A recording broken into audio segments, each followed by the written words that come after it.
প্রায় এক মাসের ছাত্র আন্দোলন শেষ হলো গত 5 আগস্ট। ছাত্রদের এক দফা দাবি মেনে নিয়ে পদত্যাগ করে দেশ ছেড়েছেন সাবেক প্রধানমন্ত্রী শেখ হাসিনা। শেখ হাসিনার পদত্যাগের পর সারা দেশ ফেটে পড়ে উল্লাসে। বিজয় মিছিলে অংশ নেন কয়েক লাখ মানুষ। এরপর থেকে শুরু হয় দেশের বিভিন্ন স্থানের ঐতিহাসিক মুরাল, ভাস্কর্য ভাঙচুর। ভেঙে ফেলা হয় বঙ্গবন্ধু শেখ মুজিবুর রহমানের মুরালও। দুর্বৃত্তরা ভেঙে ফেলে ময়মনসিংহ নগরের সুশীলজির ফোয়ারার মাঝখানে থাকা গ্রিক দেবী ভেনাসের ভাস্কর্য। সেই সাথে লুটপাট হয় ধানমন্ডি 32 নম্বর বাড়িটি। এছাড়া বিভিন্ন স্থাপনায় লুটপাট চালিয়েছে দুর্বৃত্তরা।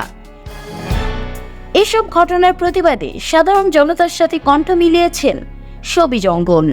অভিনেতা অভিনেত্রী সহ গায়ক পরিচালকরা সোচ্চার রয়েছেন এসব ন্যাক্কারজনক ঘটনায়।